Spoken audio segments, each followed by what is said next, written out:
Bienvenue dans le podcast à contre-courant, le podcast des mères audacieuses, le rendez-vous inspirant qui met en lumière des femmes et des hommes qui ont choisi de redéfinir leur trajectoire, de créer leur propre voie et de conquérir leur indépendance. Je suis votre hôte, Nathalie Grimaud-Morvillet, et je suis honorée de vous accompagner dans ce voyage extraordinaire. Après plus de 15 ans en tant que salariée dans le domaine du marketing digital et après 4 discriminations à la maternité, j'ai décidé de prendre mon indépendance pour mieux profiter de mes enfants sans renoncer à ma carrière professionnelle. Avec la tribu digitale, j'aide désormais les parents à en faire de même. Dans ce podcast, à chaque épisode, nous vous présenterons des histoires captivantes de mères audacieuses, de pères engagés, mais surtout de parents déterminés qui ont trouvé le courage de se réinventer pour mieux concilier leur vie personnelle et professionnelle. Qu'il s'agisse de maman, de papa ou de famille, notre podcast est un espace où chacun peut trouver une source d'inspiration, de conseils et de perspectives pour embrasser un avenir empreint de flexibilité, d'épanouissement et de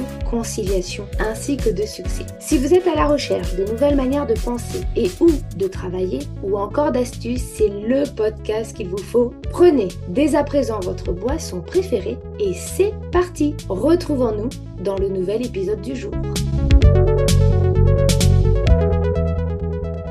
Bonjour à toutes et à tous et bienvenue dans ce nouvel épisode de podcast dans lequel nous allons explorer la charge mentale des mères. Un fardeau souvent invisible et constant dans la gestion du foyer et des enfants qui peut mettre à mal la mère qui veut être parfaite dans toutes les sphères de sa vie. Travailler comme si elle n'avait pas d'enfants, éduquer ses enfants comme si elle n'avait pas de travail, être l'épouse disponible pour raviver la flamme au sein du couple. Et dans cet épisode, nous allons explorer comment l'entrepreneuriat peut être une voie de reconversion possible pour les femmes qui cherchent à alléger leur charge mentale avec la participation de Sandrine à mes côtés. Bonjour Sandrine, je suis ravie de te recevoir aujourd'hui.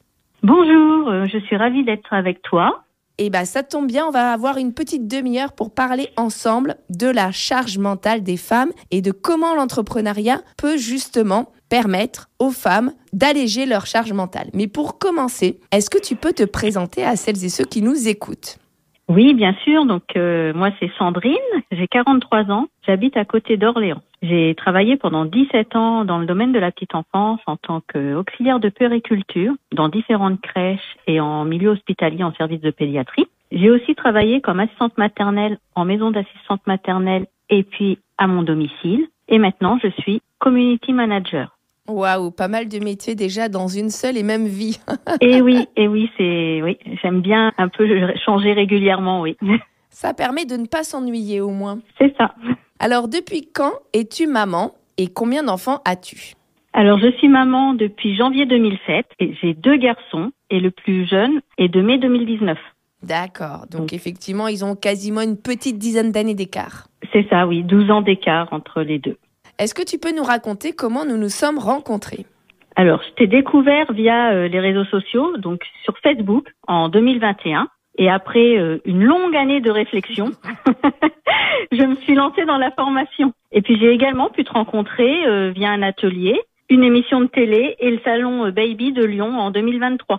Et oui, c'est vrai qu'on s'est vu plusieurs fois. C'est ça aussi la force des réseaux sociaux. Oui. C'est de pouvoir se rencontrer virtuellement et puis de transformer cette rencontre virtuelle en rencontre physique. Oui, c'est ça. Ça permet de voir aussi que, effectivement, comme tu l'as dit, que c'est réel et que c'est pas juste derrière un écran. Et oui, je ne suis pas encore une réalité virtuelle. Même si ça pourrait m'aider pour tout ce que je fais chaque jour. Mais ça me ferait gagner du temps. Oui, voilà, c'est ça. Comme beaucoup maintenant. Ça allégerait la charge mentale, justement. Oui, c'est ça. Alors, si tu étais une femme à impact connu, qui serais-tu ? Mais surtout, pourquoi ? Alors, donc j'avais pas pensé jusqu'à ce que tu me poses cette question, mais du coup, en cherchant, je dirais Oprah Winfrey. Qui a un parcours assez exceptionnel, je trouve, que ce soit à travers son émission de télé ou ses œuvres philanthropiques ou son influence culturelle. Je pense qu'elle a laissé quand même une empreinte durable. C'est vrai.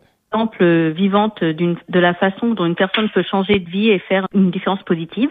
Son parcours rappelle que la persévérance, la détermination, le travail acharné. Et c'est un petit peu ce qui me rapproche d'elle puisque j'ai quand même fait pas mal de travail. J'ai repris mes études tout en ayant une activité professionnelle à côté. Donc j'ai toujours persévéré, j'étais déterminée. Donc voilà pourquoi je choisis cette femme. D'accord, effectivement. En tout cas, un bel exemple de réussite et de persévérance, comme tu le dis. Alors, pour commencer et rentrer dans le vif du sujet, est-ce que tu peux nous parler un petit peu de toi, de ton expérience en tant que femme face justement à la charge mentale dont on parle de plus en plus d'ailleurs dans les médias? Oui, alors c'est vrai qu'on en parle de plus en plus et il y a encore quelques années, on ne parlait pas du tout de la charge mentale. Et pourtant, elle est bien présente, que ce soit pour prendre en compte les besoins des enfants, la planification des activités, après tout ce qui est rendez-vous médicaux, la gestion des calendriers, la liste des courses, et puis voilà, j'en passe, mais il y a plein d'autres choses. Moi, je suis amenée à gérer tout ça, plus mon agenda personnel, professionnel, du coup, mais aussi celui de mon mari qui me demande souvent, mais c'est quel rendez-vous? Et voilà, donc je dois me souvenir de tout pour tout le monde, les enfants, le mari, moi, voilà. Je pense que pas mal de personnes se reconnaîtront justement dans cette petite anecdote. Oui, c'est ça. Bon, en tout cas, pour que tous les auditeurs et les auditrices aient la même définition que nous, est-ce que tu peux, en tout cas, nous définir, toi, qu'est-ce que la charge mentale et comment elle affecte les femmes, ou en tout cas, comment elle t'affecte, toi, plus précisément, dans ta vie quotidienne? Alors, je dirais que la charge mentale est un fardeau psychologique lié à la gestion des tâches domestiques et éducatives et du coup, effectivement, principalement ressenti par les femmes. Je trouve qu'elle nous fatigue, on est surmené, on peut vite arriver du coup à une dépression, à un burn-out. C'est ce qu'on vit au quotidien sans forcément que nos conjoints s'en rendent compte en fait. Oui, les conjoints ou les personnes proches aussi, ça peut être les personnes de la famille, les frères, les sœurs, les parents, etc. Ils peuvent effectivement ne pas forcément se rendre compte de toute cette charge qu'on essaye de gérer en fait, où on a l'impression que tout repose sur nos épaules. Exactement, et c'est vrai que parfois pour des petites choses, ça peut être un petit peu compliqué, comme tu le disais, rappeler à son mari qu'il a tel ou tel rendez-vous médical. Bon, oui, voilà. On peut se dire qu'il est assez grand finalement pour pouvoir s'en souvenir par lui-même. Oui, mais après c'est une question aussi de se dire c'est plus facile peut-être de lui demander que d'aller vérifier sur mon agenda. C'est vrai.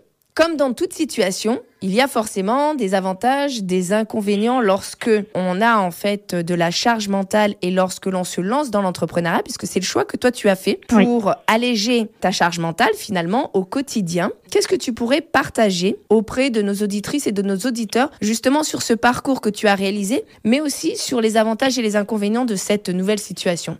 Alors, je dirais que les avantages, c'est la liberté et l'autonomie, du coup, parce qu'en tant qu'entrepreneur, j'ai le contrôle total sur mon entreprise. J'ai réduit la pression hiérarchique et les décisions qui m'étaient imposées. Je peux m'organiser mon emploi du temps selon mes préférences. Donc, j'arrive plus facilement à jongler entre ma vie professionnelle et ma vie personnelle. J'arrive quand même, du coup, à pouvoir aller chercher le petit à l'école sans me dire je vais être en retard ou je peux pas parce que je suis au travail, en fait. Et sans pour autant ne pas travailler. Et puis, surtout aussi, j'ai la liberté de choisir les projets sur lesquels je souhaite travailler et les clients avec lesquels je collabore. Ah oui, je comprends tout à fait. On en a parlé il y a quelques semaines, justement avec Sonia dans un épisode précédent. Elle disait en anecdote, je vous mettrai pour les auditeurs et les auditrices qui le souhaitent, le lien directement dans la description du podcast. Elle disait que du coup, ses copines, enfin les copines de ses filles plutôt, qui sont plus grandes que son dernier qui est encore en maternelle, pensent qu'elle ne travaille pas parce qu'elle est tous les jours à la sortie de l'école. Alors qu'en réalité, elle travaille mais de manière complètement différente. Parce que du coup, ça ne nous empêche pas d'aller les chercher le soir à l'école et ensuite on peut se remettre au travail le soir une fois qu'ils sont couchés. Alors ça, ce sont les principaux avantages. Est-ce qu'il y a d'autres avantages ou est-ce que tu nous donnes quelques peut-être inconvénients aussi? Alors, des petits inconvénients, bien sûr, il y en a. Bien sûr, en tant qu'indépendante, j'ai pas les mêmes avantages que si j'étais salariée, donc j'ai pas forcément la complémentaire santé obligatoire, ni la prévoyance, ni les comités d'entreprise, enfin des petites choses comme ça. Et puis aussi, si j'ai plus de clients, j'ai pas forcément le droit aux allocations chômage. Donc là, à nous de bien faire attention aux côtés financiers. Mais à côté de ça, je dirais que c'est que du bonheur d'être à son compte et d'être indépendante. C'est vrai qu'on a du mal, une fois qu'on y a goûté, à revenir au salariat, en tout cas traditionnel. Voilà, c'est ça. De nouveau, avoir une hiérarchie, à nous dire ce qu'il faut faire alors que on était indépendant et qu'on savait gérer notre temps et qu'on y arrivait très bien et que ça fonctionnait. Oui, effectivement, je pense que ça est très compliqué de retourner au salariat. Et justement, toi, qu'est-ce qui t'a fait basculer dans l'entrepreneuriat ? Eh bien, c'est le petit dernier. Je ne voulais absolument pas faire comme le grand où j'avais regretté et que j'avais pas pu le faire. Je voulais absolument pouvoir l'emmener à l'école, aller le récupérer, pouvoir être présente pour lui. D'accord. Chose que j'avais pas eu l'impression d'avoir fait pour le grand. Les années sont passées tellement vite. Je comprends. Donc voilà pourquoi je voulais absolument créer une entreprise et pouvoir gérer mon emploi du temps entre ma vie personnelle et ma vie professionnelle. Bon, super. En tout cas, tu as super bien réussi. Et aujourd'hui, avec le recul, donc forcément, il y a des jours, tout va bien, il y a des jours où c'est compliqué, etc. Mais quels seraient les conseils que tu donnerais aux femmes qui envisagent de se lancer dans l'entrepreneuriat, quelle que soit l'activité, pour soulager leur charge mentale et peut-être aussi quelques pièges à éviter? Alors, quelques petits conseils. Déjà, trouver son équilibre entre sa vie professionnelle et sa vie personnelle. Donc, se fixer des limites claires pour éviter de vous surmener. Ne pas porter toute seule le fardeau. Je pense que vous pouvez éventuellement envisager de déléguer certaines tâches. Alors oui, moi je le dis souvent. Mais alors, Voilà. que ce soit les tâches professionnelles ou même les tâches de la maison. Ou les tâches ménagères, ou la gestion administrative de l'entreprise, ou les tâches ménagères, effectivement. Mais déléguer ce que vous pouvez déléguer. Sans pour autant vous dire que c'est pas parce que vous n'y arrivez pas, en fait. C'est justement pour éviter cette charge mentale. Et ça, c'est vrai que c'est important parce que moi, je le vois beaucoup, alors, dans la communauté de la tribu digitale, mais aussi dans mes amis, etc. Souvent, les mamans n'osent pas demander aux enfants de participer aux tâches ménagères. Et donc, elles gèrent tout. Alors, quand on a un enfant, 2 enfants, 3, 4, 5, etc., qu'on est plus ou moins aidé par le mari ou voire maman solo, à un moment donné, on n'a que 24 heures dans une journée. Et donc, ça devient compliqué de tout gérer. Et moi, je l'ai vu aujourd'hui. Bon, mes 4 enfants participent quand même énormément à la vie de la famille. Les 3 grands savent faire à manger. La petite sait étendre le linge, etc. Mine de rien, d'une part, je suis pas très inquiète pour mon grand qui va partir l'année prochaine parce que je me dis, il sait faire quand même pas mal de choses par lui-même. Donc, il va pas m'appeler en catastrophe du genre, maman, comment on fait une lessive? Oui, voilà, c'est ça. Moi, je pense que c'est pareil. L'année prochaine, il va avoir 18 ans et je suis confiante. C'est ça. Et c'est vrai que souvent, quand j'en parle, on me dit « Oh là là, mais moi j'ai peur d'être mal vue, j'ai peur de culpabiliser », alors que c'est aussi une forme d'éducation. Oui, ça leur apprend comment gérer. Exactement. Et du coup, quand ils seront grands, adultes, ils seront obligés de faire ces tâches-là, pour eux ou parce qu'ils sont en couple, peu importe. Mais du coup, c'est aussi une manière de les éduquer pour qu'ils soient autonomes et nous, une possibilité de nous décharger en termes de charge mentale. Est-ce que tu as d'autres avantages, inconvénients, d'autres choses que tu voulais partager? D'autres petits conseils, c'est bien aussi quand on est entrepreneur de s'entourer de personnes qui comprennent nos défis et qui nous soutiennent. Donc ça peut inclure tous les amis ou d'autres entrepreneurs, des réseaux d'entrepreneurs, toutes ces petites choses-là qui peuvent nous aider à ne pas se sentir seul. C'est vrai que lorsqu'on travaille de chez soi, on a tendance à se dire « je suis chez moi, donc je ne vois personne ». Alors qu'en réalité, on n'est pas dans une prison. On peut sortir, on peut aller rencontrer du monde, on peut s'inscrire à des événements plus ou moins proches de chez nous. Comme tu le dis, aller dans des réseaux. On en avait parlé d'ailleurs il y a quelques temps avec Elodie sur un précédent épisode, comment ne pas rester seul lorsqu'on lance en fait son activité. Et c'est vrai que souvent, on a tendance à dire « comme je suis chez moi, je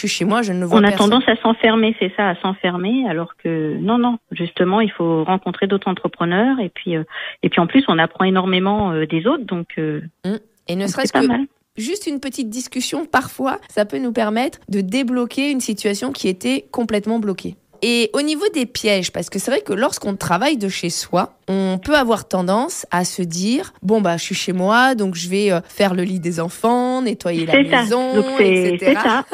Donc mal gérer son temps, oui, tout à fait. Une mauvaise gestion du temps, du coup, peut nous causer du stress et une surcharge mentale, puisque du coup, on va vouloir peut-être, malgré qu'on soit à la maison et au travail, vouloir faire tout en même temps.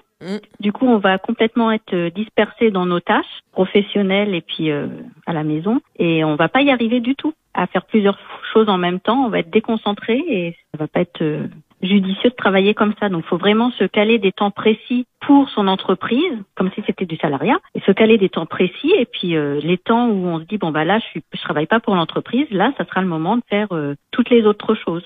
Et c'est vrai que je partage souvent, moi, une anecdote avec vous dans la communauté. Il y a quelques années, je crois que c'était pendant les vacances de Pâques d'ailleurs, j'étais assez fatiguée, puis j'avais pas mal de travail à rattraper. Donc mon mari me dit, je vais prendre les enfants, puis je vais partir quelques jours chez ma mère. Et mes enfants, je pense comme beaucoup d'enfants, ne sont pas très ordonnés. Donc à peine ils étaient partis, que je vois le désordre dans chacune des chambres. Et je me dis, je suis toute seule à la maison, je pourrais ranger en fait leur désordre. Et là, je me suis dit non. En fait, j'ai demandé à mon mari de partir pour pouvoir travailler, rattraper mon retard et aussi me reposer, prendre du temps pour moi, etc. Donc en fait, ce que j'ai fait, j'ai fermé la chambre de chaque enfant. Comme ça, je passais devant, je ne voyais pas le désordre. Je n'avais pas, en fait, cette possibilité de dire « Oh là là, c'est vraiment n'importe quoi, je vais aller ranger ». Et donc, j'ai passé comme ça quelques jours avec toutes les portes fermées pour ne pas voir le désordre et pour pouvoir me concentrer sur ce qui était important, finalement, à mes yeux, c'est-à-dire rattraper mon retard dans le travail et puis prendre du temps pour moi. Oui, voilà, c'est ça. Il faut réussir à se garder du temps pour soi. Et donc, il faut trouver des astuces parce que c'est vrai que lorsqu'on travaille de chez soi, on voit forcément tout ce qui n'est pas arrangé, etc. Mais en réalité, quand on part, comme tu le disais tout à l'heure, Sandrine, si on part dans une entreprise, par exemple, on s'en va à 8h ou peu importe. C'est ça. Si la vaisselle n'est pas faite, la vaisselle n'est pas faite. Elle n'est pas faite. Elle sera faite le soir. C'est ça. Donc, il faut réussir sinon à s'enfermer dans son bureau ou dans une pièce pour, comme tu dis, pour pas voir ce qu'il y a autour et pouvoir travailler sereinement. Et puis, malgré tout, se garder un petit peu aussi de temps pour soi, ce qui est important. Ça, c'est essentiel, effectivement, régulièrement pour pouvoir décompresser. Ça peut être aller marcher, ça peut être regarder une bonne série, lire un livre, peu importe. Mais juste avoir quelques heures pour pouvoir quand même décompresser à la fois de sa vie professionnelle et puis de sa vie familiale aussi. Voilà, mais oui, tout à fait. Et puis de s'accorder du temps pour soi, quoi, tout simplement, en fait. Exactement. Bon, est-ce qu'il y a justement d'autres pièges, peut-être, que tu voudrais partager avec nous ? Il faut après, je pense que si on veut se lancer dans l'entrepreneuriat, il faut bien choisir son projet, ce qui nous passionne et c'est par rapport à nos compétences et tout ça, pour éviter justement de changer complètement forcément peut-être de direction et de s'étouffer avec cette charge mentale où on aurait l'impression de ne pas être à la hauteur. Souvent, on se dit soit on reste dans la situation parce que l'herbe est pas plus verte ailleurs, alors qu'on peut avoir une situation qui s'améliore et du coup qui nous permet d'avoir moins de charge mentale, soit au contraire, avoir un peu le syndrome de l'objet brillant. C'est-à-dire à chaque fois qu'on va voir quelque chose, on va dire « Ah ouais, c'est le truc que je veux faire ». Et finalement, on change d'avis tous les 4 matins et on n'est pas très stable. Donc peut-être se poser, comme tu le dis, et réfléchir vraiment « Ok, qu'est-ce qui m'anime ? Qu'est-ce que j'ai envie de faire ? Qu'est-ce que j'aimerais faire, je ne veux pas faire ?» Et puis derrière, se donner les moyens d'y arriver. C'est ça. Faut pas lâcher, faut continuer. Merci en tout cas pour tous ces bons conseils. Aujourd'hui, quelle serait pour toi la plus grande fierté ou un moment particulier que tu souhaiterais nous partager aujourd'hui, justement sur la gestion peut-être de ta charge mentale ? Aujourd'hui, j'ai réussi donc à faire une reconversion professionnelle et à créer ma micro-entreprise en tant que community manager. J'ai quand même eu beaucoup de choses à penser au moment de la création et j'ai eu beaucoup de questions, beaucoup de doutes, est-ce que j'avais fait les bons choix, tout ça. Et je trouve que financièrement, du coup, finalement, avec la charge mentale, en étant en micro-entreprise, je gère différemment et j'ai l'impression d'avoir plus de temps pour faire les choses et du coup, j'ai moins de stress qu'avant en tout cas. Super. En tout cas, ça c'est chouette parce que ça te permet peut-être de mieux réguler et puis de prioriser les différents sujets en fonction de tes propres priorités. Voilà, c'est ça. Et maintenant, comme tu le dis, le matin quand je me mets au travail et qu'effectivement le lave-vaisselle n'est peut-être pas vidé, c'est pas grave, ça attendra le soir. Je ne le vois plus tout ça. On arrive à faire abstraction. Oui, c'est ça. Je ne vois plus tout ça. Ça sera fait ce soir comme tout le monde, comme si quand je rentre du travail et comme avant, quand je rentrais du travail à 17-18 heures et que je m'en occupais à ce moment-là, maintenant c'est pareil. J'ai plus ce stress de me dire oh là là, mais je suis à la maison et j'ai pas fait ça, j'ai pas fait ci. Non, c'est fini. Génial. En tout cas, merci beaucoup. C'était un très bon moment. J'espère qu'il plaira aussi à toutes les personnes qui nous écouteront. Comme quoi, il y a des solutions qui existent sur la charge mentale, qu'elles soient traversées par les femmes ou par les hommes, parce que aussi certains hommes interviennent aussi beaucoup dans la vie familiale et peuvent aussi avoir de la charge mentale. Il y a des solutions qui existent, comme l'entrepreneuriat, peut-être d'autres aussi, mais il faut sortir finalement des cases et s'autoriser à le faire et à tester pour trouver notre propre chemin et puis notre propre équilibre justement sur cette charge mentale qui est quand même assez présente aujourd'hui. Oui, c'est ça. Merci à chacun de nous avoir écoutés aujourd'hui pour un sujet plus que d'actualité. J'espère que cette discussion avec Sandrine vous a permis de mieux cerner la charge mentale des femmes, mais surtout des mères et puis l'impact sur leur vie. De nombreuses solutions existent aujourd'hui pour la réduire, comme je le disais tout à l'heure, et le chemin de l'entrepreneuriat peut être, pourquoi pas, la vôtre, comme elle a été celle de Sandrine. Car oui, l'entrepreneuriat offre une voie prometteuse pour alléger la charge mentale, tout en permettant aux femmes de s'épanouir pleinement dans leur vie professionnelle, mais également familiale. nous vous encourageons à explorer davantage ce sujet et pourquoi pas donner votre avis en commentaire de cet épisode, le partager si certaines personnes ont besoin de l'écouter ou encore nous donner une note, nous en serons ravis. En tout cas, merci encore à chacune et à chacun de nous avoir écoutés aujourd'hui. Je vous souhaite à toutes et à tous une très belle journée, après-midi ou soirée, où que vous soyez. Et je vous retrouve dans 7 jours pour un nouvel épisode tout aussi passionnant avec une invitée tout aussi passionnante. À très vite!